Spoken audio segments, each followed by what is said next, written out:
इंकलाब जिंदाबाद जिंदाबाद जिंदाबाद जेसीटीयू जिंदाबाद जिंदाबाद जिंदाबाद सीपीआई जिंदाबाद जिंदाबाद जिंदाबाद ಸರ್ಕಾರಿ ಭೂಮಿಯನ್ನು ಸರ್ಕಾರಿ ಜಮೀನು ಸಂಘ ಸಂಸ್ಥೆಗಳಿಗೆ ನೀಡಲು ರಾಜ್ಯ ಸರ್ಕಾರಕ್ಕೆ ಹೇಳಿದಿದ್ದಾರ. ರಾಜ್ಯ ಸರ್ಕಾರದ ಬಳಿ 19.39 ಲಕ್ಷ ಎಕರೆ ಜಮೀನು ಲಭ್ಯವಿದ್ದು, ಈ ಜಮೀನನ್ನು ರಾಜ್ಯ ಸರ್ಕಾರ, ಖಾಸಗಿ ಸಂಘ ಸಂಸ್ಥೆ, ಧಾರ್ಮಿಕ ಕೇಂದ್ರ, ಟ್ರಸ್ಟ್ ಇತ್ಯಾದಿ ಬೃಹತ್ ಉದ್ಯಮಗಳಿಗೆ ಗೋಮಾಳ ಸರ್ಕಾರಿ ಭೂಮಿಯನ್ನು ಗುತ್ತಿಗೆ ಭೋಗ್ಯಕ್ಕೆ ನೀಡಲು ಈಗಾಗಲೇ ಕಂದಾಯ ಸಚಿವರ ನೇತೃತ್ವದಲ್ಲಿ ಉಪ ಸಮಿತಿ ರಚನೆ ಮಾಡಿರುವುದು ಖಂಡನೀಯವಾಗಿದೆ ಎಂದು ಭಾರತ ಕಮ್ಯುನಿಸ್ಟ್ ಪಕ್ಷ ತುಮಕೂರು ಘಟಕ ಆಕ್ರೋಶ ವ್ಯಕ್ತಪಡಿಸಿದೆ. ಈ ಸಂಬಂಧ ನಗರದ ಜಿಲ್ಲಾಧಿಕಾರಿಗಳ ಕಚೇರಿ ಮುಂದೆ ಪ್ರತಿಭಟನೆ ನಡೆಸಿದ ಸಿಪಿಐ ಜಿಲ್ಲಾಧಿಕಾರಿಗಳ ಮೂಲಕ ಮುಖ್ಯಮಂತ್ರಿಗಳಿಗೆ ಮನವಿ ನೀಡಿತು. ಪ್ರತಿಭಟನೆಯನ್ನು ಉದ್ದೇಶಿಸಿ ಮಾತನಾಡಿದ ಸಿಪಿಐನ ಜಿಲ್ಲಾ ಕಾರ್ಯದರ್ಶಿ ಗಿರೀಶ್, ರಾಜ್ಯಾದ್ಯಂತ ಹಿಂದೆ ಲಕ್ಷಾಂತರ ಬಗರ್ ಹುಕ್ಕುಂ ಸಾಗುವಳಿದಾರರು ತಮ್ಮ ಸಾಗುವಳಿ ಮಾಡುತ್ತಿರುವ ಸರ್ಕಾರಿ ಭೂಮಿಯ ಹಕ್ಕುಪತ್ರ ಕೋರಿ ಫಾರಂ ನಂಬರ್ 50, 53 ಮತ್ತು 57ರಲ್ಲಿ ಅಕ್ರಮ ಸಕ್ರಮ ಸಮಿತಿಗೆ ಅರ್ಜಿ ಸಲ್ಲಿಸಿದ್ದಾರೆ. ಅವರಿಗೆ ಇನ್ನೂ ಭೂಮಿ ಮಂಜೂರಾಗಿಲ್ಲ.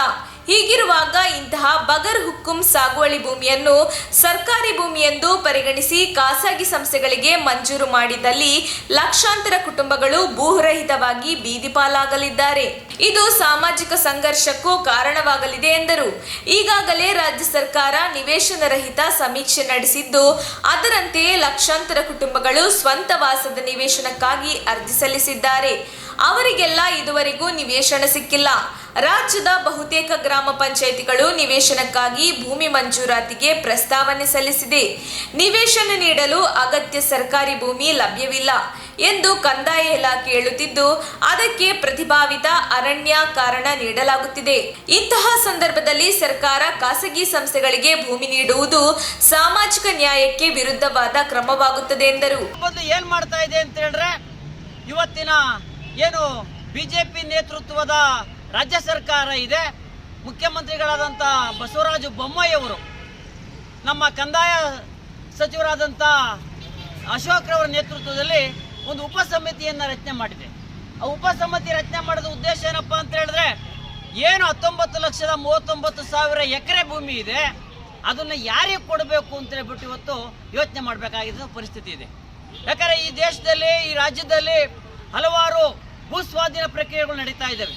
ತಮಗೆಲ್ಲ ತಿಳಿದೇ ಇದೆ, ಈಗಾಗಲೇ ತುಮಕೂರಿಂದ ರಾಯಗಢಕ್ಕೆ, ಆಂಧ್ರ ಪ್ರದೇಶ ರಾಯಗಢಕ್ಕೆ ರೈಲ್ವೆ ಯೋಜನೆ ಜಾರಿ ಆಗ್ತಾ ಇದೆ. ಆ ರೈಲ್ವೆ ಯೋಜನೆಯಲ್ಲಿ ಜಮೀನು ಕಳ್ಕೊಂಡಿರ್ತಕ್ಕಂಥ ರೈತಾಪಿ ವರ್ಗರಿಗೆ ಇವತ್ತು ಜಮೀನನ್ನು ಕೊಡಲು ಇವತ್ತು ವಿಫಲರಾಗಿರ್ತಕ್ಕಂಥ ರಾಜ್ಯ ಸರ್ಕಾರ. ಅದೇ ರೀತಿಯಾಗಿ ತಾವೆಲ್ಲ ನೋಡ್ಬೋದು, ಪ್ರತಿ ಗ್ರಾಮಗಳಲ್ಲೂ ಸಹ ಇವತ್ತು ಸ್ಮಶಾನ ಇಲ್ಲ. ಸ್ವಾಮಿ, ಇವತ್ತು ಜನಗಳು ಸತ್ತರೆ ಉಳಕ್ಕೆ ಜಾಗಿಲ್ಲ, ಅಂಥ ಪರಿಸ್ಥಿತಿ ಇವತ್ತಿದೆ. ಆದರೆ ಇವತ್ತು ರಾಜ್ಯ ಸರ್ಕಾರ ಏನು ಮಾಡ್ತಾ ಇದೆ ಅಂತ ಹೇಳಿದ್ರೆ, ಸರ್ಕಾರಿ ಜಮೀನುಗಳನ್ನು ಧಾರ್ಮಿಕ ದತ್ತಿ ಸಂಸ್ಥೆಗಳಿಗೆ, ಮಠಮಾನ್ಯಗಳಿಗೆ ಮತ್ತು ಖಾಸಗಿ ಸಂಘ ಸಂಸ್ಥೆಗಳಿಗೆ, ಬಂಡವಾಳಶಾಹಿಗಳಿಗೆ ಇವತ್ತು ಜಮೀನನ್ನು ಮಾರೋದಕ್ಕೆ ಇವತ್ತು ಬಸವರಾಜ ಬೊಮ್ಮಾಯಿ ಅವರು ಉಪ ಸಮಿತಿಯನ್ನು ರಚನೆ ಮಾಡಿದ್ದಾನೆ. ಇದನ್ನು ಇವತ್ತು ನಾವು ಭಾರತ ಕಮ್ಯುನಿಸ್ಟ್ ಪಕ್ಷ ಮತ್ತು ಕಾರ್ಮಿಕ ಸಂಘಟನೆಗಳು ತೀವ್ರವಾಗಿ ಇವತ್ತು ನಾವು ವಿರೋಧ ಮಾಡ್ತಾ ಇದ್ದೀವಿ. ಕಾರಣ ಏನಪ್ಪ ಅಂತ ಹೇಳಿದ್ರೆ, ಈಗಾಗಲೇ ಕಸ್ತೂರಿ ರಂಗನ್ ವರದಿ ಜಾರಿಯಲ್ಲಿದೆ ಇಡೀ ರಾಜ್ಯದಲ್ಲಿ. ಈ ಕಸ್ತೂರಿ ರಂಗನ್ ವರದಿ ಜಾರಿ ಆದಮೇಲೆ ಭೂಮಿ ಕಳ್ಕೊಂಡಿರ್ತಕ್ಕಂಥ ರೈತಾಪಿ ವರ್ಗಕ್ಕೆ ಜಮೀನನ್ನು ನೀಡಬೇಕಾಗಿರ್ತಕ್ಕಂಥದ್ದು ಸರ್ಕಾರದ ಆದ್ಯ ಕರ್ತವ್ಯ. ಅದನ್ನು ಇವತ್ತು ಮರ್ತಿದೆ. ದಯವಿಟ್ಟು ಕಸ್ತೂರಿ ರಂಗನ್ನ ವರದಿಯನ್ನು ಜಾರಿ ಮಾಡಬೇಕು. ಆ ಒಂದು ಭೂ ಸಂತ್ರಸ್ತರಿಗೆ ಜಮೀನನ್ನು ಕೊಡಬೇಕು ಅಂತ ಒಂದು ಬರ್ತೀವಿ. ಸಿಪಿಐ ಮುಖಂಡ ಕಂಬೇಗೌಡ ಮಾತನಾಡಿ, ರಾಜ್ಯದಲ್ಲಿ ಸರ್ಕಾರದ ಭೂಸ್ವಾಧೀನ ಕ್ರಮದಿಂದ ಭೂ ಸಂತ್ರಸ್ತರಿಗೆ ಬದಲಿ ಭೂಮಿ ನೀಡುವ ನೂರಾರು ಪುನರ್ವಸತಿ ಯೋಜನೆಗಳ ಪ್ರಕ್ರಿಯೆ ಪೂರ್ಣಗೊಳ್ಳದೆ ಭೂ ಲಭ್ಯತೆಯ ಅನುಮೋದನೆಗೆ ರಾಜ್ಯ ಸರ್ಕಾರವನ್ನು ಎದುರು ನೋಡುತ್ತಿದೆ. ಈ ಹಂತದಲ್ಲಿ ಖಾಸಗಿ ಸಂಘ ಸಂಸ್ಥೆಗಳಿಗೆ ಭೂಮಿ ನೀಡಲು ಉದ್ದೇಶಿಸಿರುವುದು ಅಕ್ರಮ ಆದ್ಯತೆಯಾಗುತ್ತದೆ ಎಂದರು. ಜಿಲ್ಲಾಧಿಕಾರಿಗಳ ಪರವಾಗಿ ತುಮಕೂರು ತಹಶೀಲ್ದಾರ್ ಮೋಹನ್ ಅವರು ಸಿಪಿಐ ಕಾರ್ಯಕರ್ತರ ಮನವಿಯನ್ನು ಸ್ವೀಕರಿಸಿದರು. ಈ ವೇಳೆ ಸಿಪಿಐ ಸಂಘಟನೆ ಕಾಂತರಾಜು, ರಮೇಶ್, ರಾಮಸ್ವಾಮಿ, ದೊಡ್ಡ ತಾಯಮ್ಮ, ರವಿಕುಮಾರ್, ಉದಯ್, ವೆಂಕಟೇಶ್, ಮಾರುತಿ ಸೇರಿದಂತೆ ಇತರರು ಉಪಸ್ಥಿತರಿದ್ದರು. ಸಂಘ ಸಂಸ್ಥೆಗಳಿಗೆ ಮತ್ತೆ RSS ಅಜೆಂಡಾ ನೀತಿಯನ್ನು ರೂಪಿಸಲು ಇವತ್ತು ಉಪ ಸಮಿತಿಯನ್ನು ರಚನೆ ಮಾಡಿದೆ. ಇವತ್ತು ನಾವು ಪ್ರಶ್ನೆ ಮಾಡಬೇಕಾಗಿದೆ, ಈ ರಾಜ್ಯ ಸರ್ಕಾರ ಯಾರ ಪರವಾಗಿ ಇವತ್ತು ಕಾನೂನನ್ನ ಜಾರಿ ಮಾಡಲಿಕ್ಕೆ ಹೊರಟಿದೆ ಅಂತಕ್ಕಂಥದ್ದನ್ನು ರಾಜ್ಯದಲ್ಲಿ ಈಗ ಆಲ್ರೆಡಿ 36 ಲಕ್ಷ ಜನ ನಿವೇಶನ ರಹಿತರಿದ್ದಾರೆ ಅಂತಕ್ಕಂಥದ್ದನ್ನು ರಾಜ್ಯ ಸರ್ಕಾರವೇ ವರದಿ ನೀಡಿದೆ.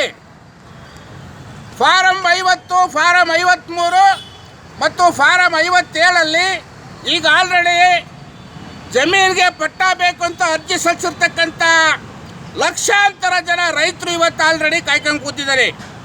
ಭೂಮಿಯನ್ನು ಉಳುಮೆ ಮಾಡಿದ್ದಾರೆ. ಇವತ್ತು ರಾಜ್ಯ ಸರ್ಕಾರದ ಅಧೀನದಲ್ಲಿರ್ತಕ್ಕಂಥ 9,30,30,000 ಎಕರೆಯನ್ನು ಇವತ್ತು ಮಠ ಮಾನ್ಯಗಳಿಗೆ ಮತ್ತು ಸಂಘ ಸಂಸ್ಥೆಗಳಿಗೆ ಕೊಡಲಿಕ್ಕೆ ಇವತ್ತು ರಾಜ್ಯ ಸರ್ಕಾರ ಸಮಿತಿಯನ್ನು ರಚನೆ ಮಾಡಿದೆ. ನೀವು ಹೇಳಿದಂಥ ನೀತಿ ಏನು? 57 ಫಾರಂ ನಂಬರ್ ಮಾಡಿದ್ದು ನಿಮ್ಮದೇ ಸರ್ಕಾರ. ಹಿಂದೆ ಇದ್ದಂಥ ಸರ್ಕಾರಗಳು ಫಾರಂ 50ರಲ್ಲಿ ಅರ್ಜಿಯನ್ನು ಸಲ್ಲಿಸಬೇಕು ಅಂತ ಹೇಳಿದ್ದೇವೆ, 53ರಲ್ಲಿ ಅರ್ಜಿಯನ್ನು ಸಲ್ಲಿಸಬೇಕು ಅಂತ ಹೇಳಿದ್ದೇವೆ. ಇದೇ ಕಾಡುಗೋಡು ತಿಮ್ಮಪ್ಪ ಅವರ ಉಪಸಮಿತಿಯಲ್ಲಿ ಇವತ್ತು ಎಲ್ರಿಗೂ ಪಟ್ಟವನ್ನು ಕೊಡಬೇಕು ಅಂತಕ್ಕಂಥ ಶಿಫಾರಸನ್ನು ಮಾಡಿದ್ದಾರೆ.